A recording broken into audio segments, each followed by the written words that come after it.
Today's daf we're going to learn is Ketubot Mem Daled. We're going to have two parts to today's shiur. The first is going to be a continuation of yesterday's topic of these two Ketubot, where the woman got one for 200 and one for 300. And it was all about when she can demand the money from the Ketubah. Okay, we'll review that in a minute. And we'll talk a little bit more about that issue. And from what point, what date do we go by the demanding of the Ketubah when she goes to get her Ketubah money? Is it from the date of the engagement, the betrothal, or does it go from the date that the Ketubah was written or the marriage? Okay, the second part of today's class is going to get into this topic of Motzi Shemra and what cases that's a man who accuses his wife of not having her virginity, and particularly accusing her that she was with some other man since the time of the betrothal, which would make her a married woman who committed adultery, which would then get her a death penalty. She has a unique death penalty here. We're going to talk about the details and which women are excluded from the unique details there. So we'll get to that in the second part. So what we saw yesterday was, again, the first question is, if my husband promises me in the event of death or divorce, I can get X amount of money. And even if he doesn't write it, it's as if it was written and I get it. From when, so now let's say I go to the husband's estate to get the money. He doesn't have enough money. So I can go get it from anyone that he sold property to from the date of, and that's the big question, from the date of the marriage or the date of the betrothal. So Rav Huna had said, depends which money we're talking about. If it's the basic money of the ketubah, the 200 or the 100, depending on whether she's a virgin or not, that goes already from the time of the engagement, even though he didn't yet write the ketubah. If it's the extra, it goes from the time it was written and the time of the marriage. Rav Asi says either which way is from the time of the marriage. Then we brought up this weird case where she had two ketubahs, one that said 200, one that said 300. We wanted to know why Rav Huna doesn't say there that 300. And what happened was the 200 was an earlier date, the 300 was a later date. And we said if she collects the 200, she gets it from the earlier date. If she collects the 300, she gets it from the later date. And then we explained that basically what the husband did here, the whole question was, why, if she collects from the 300, can't she say, well, 200 of it I can collect from the time of the betrothal? And that's because we explained this as a unique case where it wasn't a typical ketubah. It was a case where he made a deal with her and he said, listen, if you agree to use the second ketubah, meaning that you're only going to get it from, right? Again, we gave an example the last time, I think of, January 2021, January 2022. So if we're standing there right, she gets divorced in January 2025, she goes to collect the money, doesn't have money, she goes to get it from people. So if she wants to collect the 300, she can collect it only from land he sold from 2022.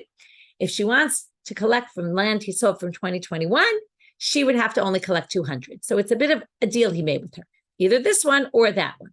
And that's why this isn't like a usual case, and that's why you can't learn from this anything. So now, Amar, we said before, okay, I'm starting on line 3 of our daf. Right? She can either collect from the 200 one or from the 300 and obviously go by whatever date is in it. Lema pliga to Rav Nachman, this seems to contradict Rav Nachman, okay, that there must be Rav Nachman disagrees. Why? Not that it doesn't contradict, it's just they have different approaches. Rav Nachman said, Shnei shtarot hayotzim b'zeh achar zeh, bitel sheni et harishon. This makes it a little bit more complicated, not too much though, based on the same principle. You sold me land, and you gave me a document that said, I sold it to you on January 1st, 2021. And then I have another shtar that says you sold it to me on January 21st, 2022. Now, why is this relevant? You already sold it to me. This is land sold. Well, if one of your people goes to demand this field, let's say you owe money to somebody else, that person comes and demands the field from me. So they take it away from me. Now, when I bought a field, it's called, I get achrayut. That means you commit to me that if someone collects it from me, I can go collect it from you. You'll be responsible to pay me the money. Okay. If you can't pay me the money because you don't have it, that's why they took it from me. I can go collect from someone else that you sold money to. Okay. But from when?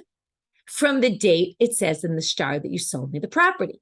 So if I use the shtar of 2021, I can demand it from anyone you sold to starting from January 2021. If I have a shtar that says January 2022, I can only demand it from people that you sold land to from 2022 on and not from 2021.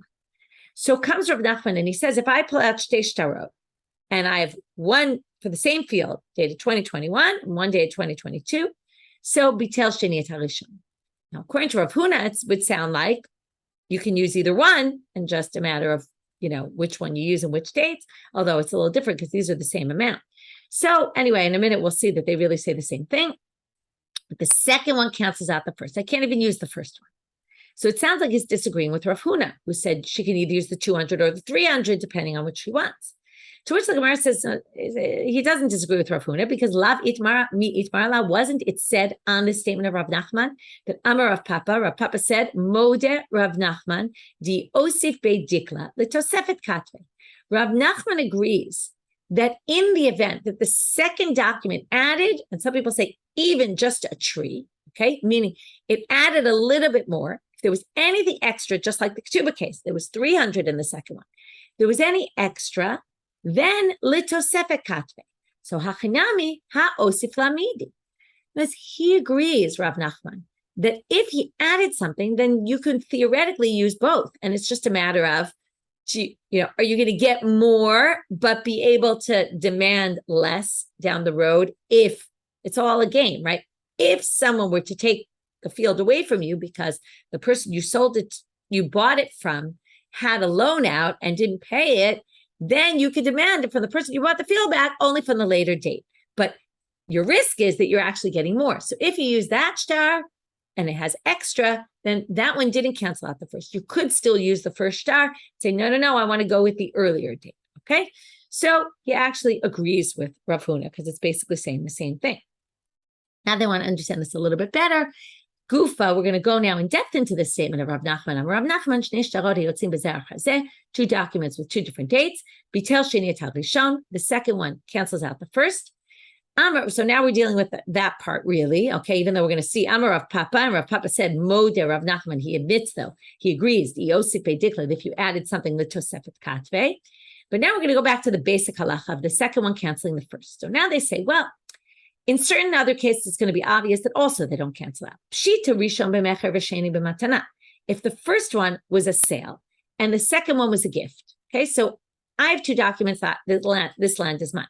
One is that you sold it to me, and one is that you bought it from me. And that you gave it to me as a gift. So the first one is I bought it. The second one is I got a gift, got it as a gift.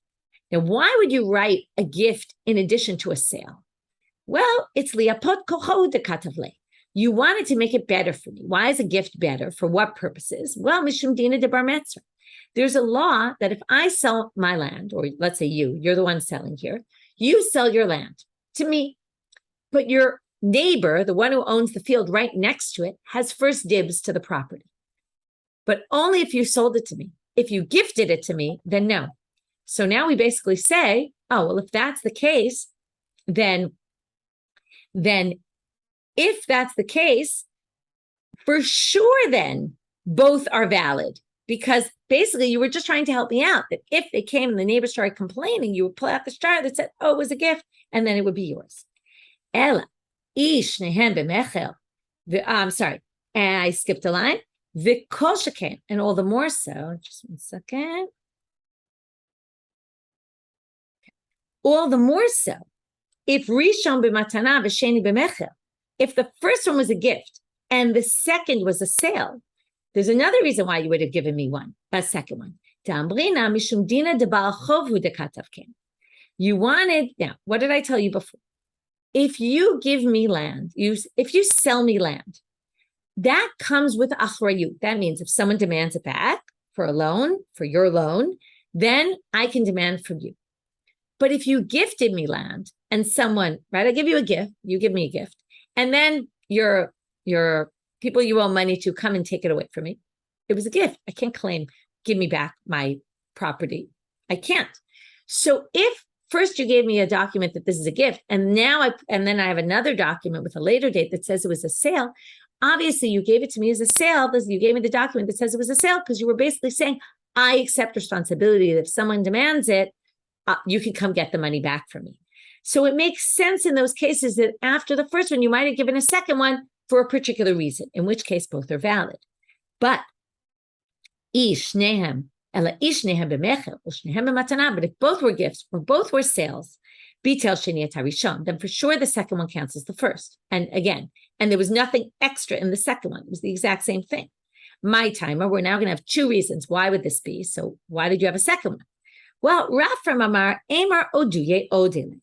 What must have happened was I admitted to you that, you know what, or I agreed that the signatures were forgery on the first one. And that's why we have a second one, which is better than the first. The first one must have been a forged document. Okay, so basically there's this assumption that we all agree that this document was forged, and that's why we wrote a second one. Maybe something happened and you're a friend of mine and you sold a lot of property in 2021 and you didn't want me to be able to demand that property from you. Like remember, once you wrote this chart for January 2021, any land you sell from then on, I could demand back if there's something, if someone takes the field from me because of your loan. So now, if I agree to a document after I got one from January 2021, I then write one for January 2022, it's because I agree that I'll forget about the responsibility for any land you sold in 2021, I won't have rights to. And maybe we just made a deal between us, and maybe, I don't know why I agreed to this, but for some reason I was willing to pardon this shibud, the lien from the whole year of 2021. So we assume if there's a second star, according to the second opinion, the reason why it cancels the first is because I agreed to basically say, I'm not going to take from money that you sold that year. So my benai, what's the difference if we say that where the first answer was that I thought it was right that I'm admitting it's a forgery of the first document versus I'm just saying I won't make you responsible to give me land, right, to pay me back from land that you sold from in the year 2021. So my benayu, what's the difference? Number one, the witnesses that are on the first document, if we say it's a forgery, then those are forged signatures. So if we see their signatures somewhere else that look like that, we'll assume it's a forgery. Okay, or the witnesses who signed there, we'll assume they're false witnesses, as opposed to the second opinion where it has nothing to do with false witnesses. L'shalume pere. In the first scenario, we're basically saying that the land really wasn't sold to me because I had no document. Without a document, it wasn't mine.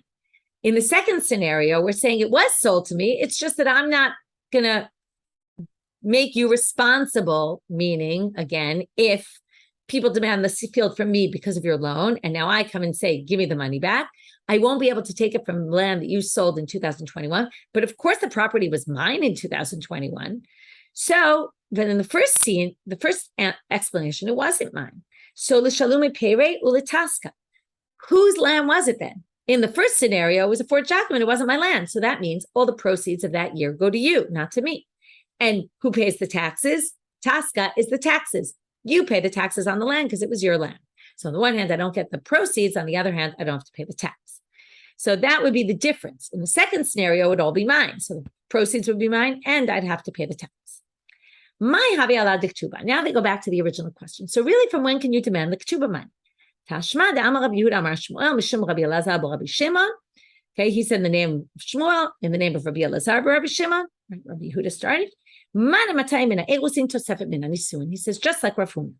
But the rabbis say, in other words, Rabbi Yehuda said in the name of Shmuel, that in the name of Rabbi Elazar, Rabbi Shimon, we say like Rav Huna. But the rabbis said, so we have this debate, it was earlier than Rav Huna, Rav Huna and Rav Asi. And that was the same machloket.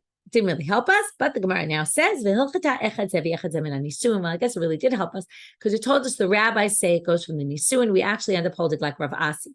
So even though we spent a lot of time discussing Rav Huna, in the end we hold like Rav Asi. Mishnah. Now we get to Motzi Shemra. So before we get to it, I want to read some of the verses. It's important to read the psukim. You're looking in chapter 22 of Dvarim. We have this pasuk. Let's start with, pasuk Yud Gimel. Ki kach ish isha, a man marries a woman, uba aleha, and he has relations with her, usne'an, he hates her. And he starts a whole story about her, and he defames her. I took this woman, and I got close to her. Turns out she wasn't a virgin, and he's claiming that she slept with someone else after the betrothal, so she was already betrothed to him, which would mean she would get the death penalty. The father and the mother of the girl come, they take out the sheet that, or something that has her bloodstains on them. This man, he goes to the elders and he says, I gave my daughter to this man, and he hates her. He made up a whole story. Right?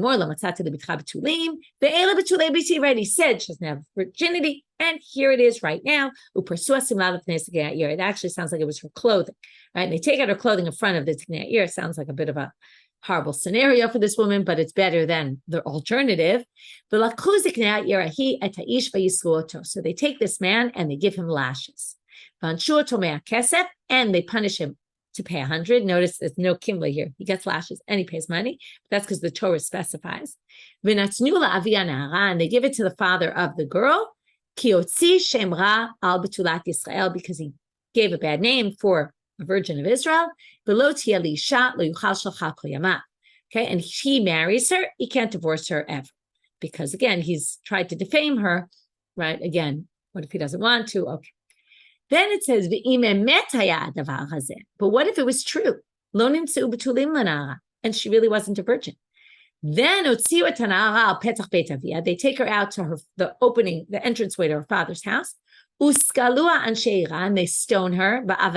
Now, the general penalty for a married woman committing adultery is strangulation, which is less severe than skila. Skila is considered the worst. And in this case, they stone her. Vameta, and she dies. We're going to see soon, so you don't really need to say she dies. Obviously, she dies. We're going to learn something from that pasuk, that word. Because she did something disgraceful in the Jewish people. Is not beit avia ubiata rabbi kerbecha. Okay, to basically just to commit znut to her father's house, right, to make a bad name, and we have to wipe out this evil in your midst. Okay, so now, those are the pasukim. Comes the Mishnah and says, if you have a woman who converts, and with her, her daughter converted, and the assumption is she converted when she was very, very young, under the age of 3, vizinta, and she does this motzi shemra, okay, when the daughter grows up, she gets married, betrothed to someone, she sleeps with someone else, she then ends up getting married, the husband accuses her, and he's right, she doesn't get skila, okay, because she was a convert. Okay, now why is this? So we're going to see, because it says, and she is not part of Yisrael because she wasn't born Jewish. This is a whole thing that's a little bit of a complicated concept. Something we learned in Yevamot a lot, that there's the Kahal Yisrael, and then there's people that are a little bit on the fringe, even though we don't want to treat them like they're on the fringe, okay? But for certain halachot, they are. So even though we treat converts as part of the community, full members of our community, there's certain halachot where the Torah specifies Yisrael, where they're excluded, or for example, they can't marry a Kohen, right? That has to do with other issues. If they're under 3, they actually can marry a Kohen. So anyway, I'm not going to get into all this, but in this particular case, they're going to say, because the pasuk says Be Yisrael, they're only talking about people born as Jews. Okay, it's a very, it's a hard concept to get at, because our whole idea is to treat the ger as if they're one of us, but there are some unique halachot that don't apply. So now, she gets chenek, and not only that, so also, we don't do the murder with the killing of her in the opening of her father's house, and also remember, her father's not her father, so that whole thing is missing here, because remember, when you convert, you're like a katan shenolat, like a child that's just reborn, so you're not even connected to your parental units in that way. And if he lied about her, he doesn't pay the penalty. So now, we're now going to have 2 other cases. What if she was conceived shelo b'kedusha when the mother was still not Jewish, but leidata b'kedusha, but the mother converted while she was pregnant. So her birth was as part of the Jewish people. Then harezo b'skila. However, so then she is treated here, nivalas tab Yisrael, because she was born Jewish. But because that all depends on the father. And her father was from before the mother was Jewish, so that she's not connected to the father in a halachic way. But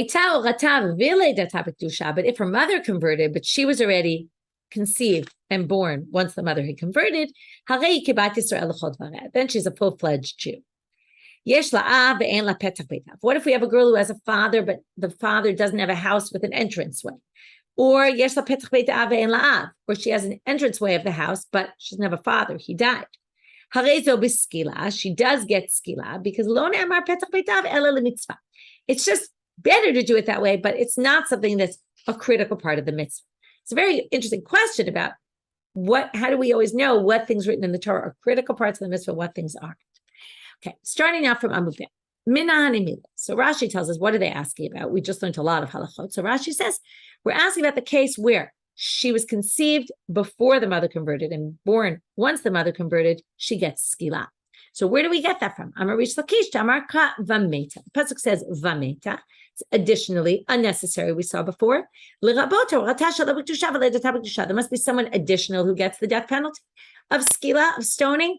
It must be this girl who was conceived before but born while the mother was Jewish. But if so, if we're going to include her already, Milkanami Lilke, he should get the lashes. Notice the lashes appeared in the verse, but it didn't appear in the Mishnah. But now the Gemara is referring to it. He should get lashes, and in fact, he doesn't. Okay, the knas is not relevant in that case, and neither are the lashes.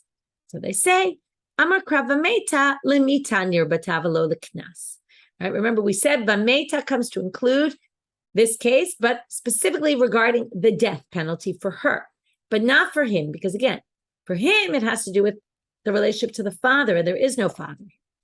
Again, there is a father, just she's not connected to the father in a halachic manner. He's not considered her father because she converted, right? Because again, she actually didn't convert here, but she was conceived when the mother wasn't Jewish. So then we don't know who the father is, even if we do know, but halachically speaking, we don't know.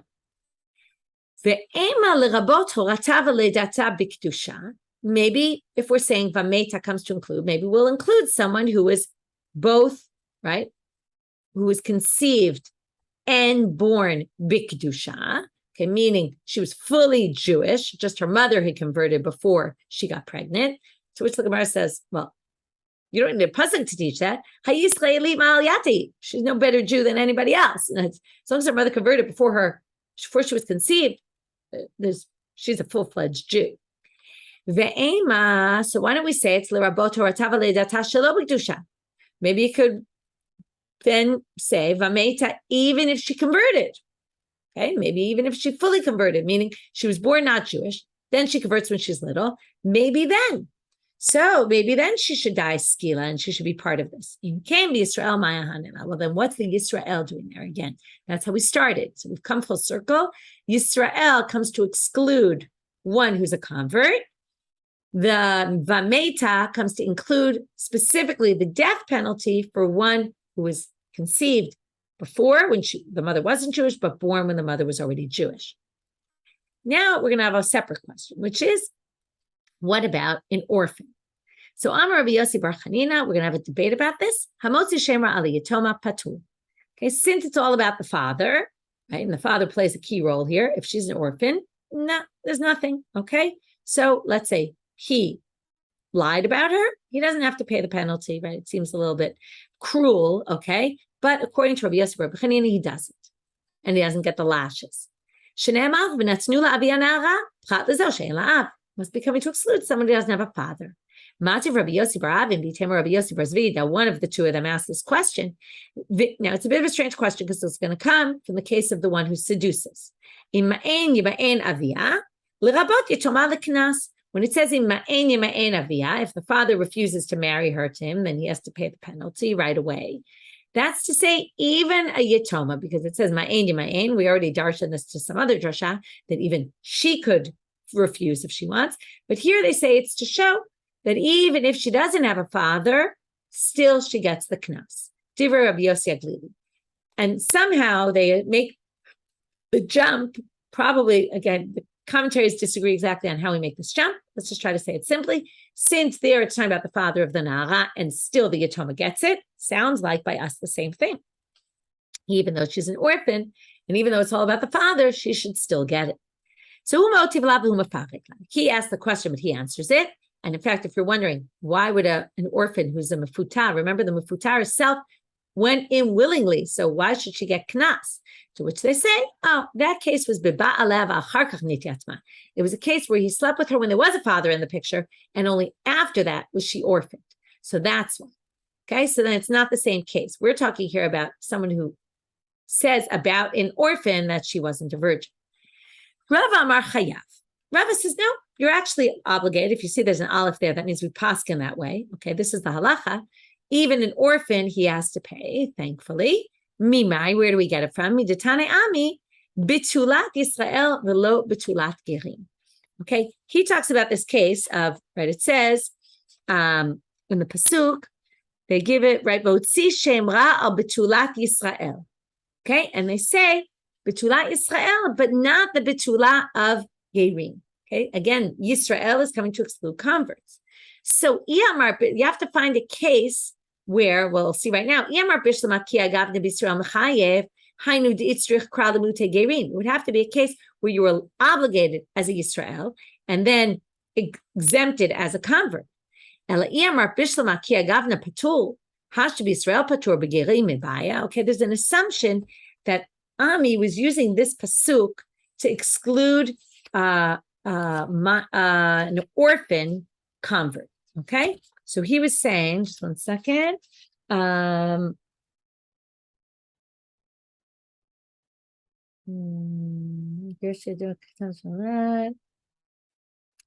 that's the issue. Bitula, it would have to be a similar case. Now, a bitula who's a convert, you're really trying to exclude a convert. Well, she is a yitoma by definition. She has no father because she's not connected to her father, halachically. So she's by nature a yitoma. So we have to have a parallel case where Yisrael will be and will get knas, and the convert won't get the knas. Now, in a case where she doesn't have a father, right, the Gioret doesn't have a father. So if no one who has a father gets knas, then it wouldn't be a unique halacha for a convert. So the fact that they say betulat Yisrael v'lo betulat gerim, it must be to tell you, again, the pasuk said betulat Yisrael is coming to exclude betulat gerim, according to the drasha. So it must be, you'd have to have a parallel. An orphan who's a Jew gets the knas, and an orphan who's a Gioret, which is every Gioret, doesn't get the knas.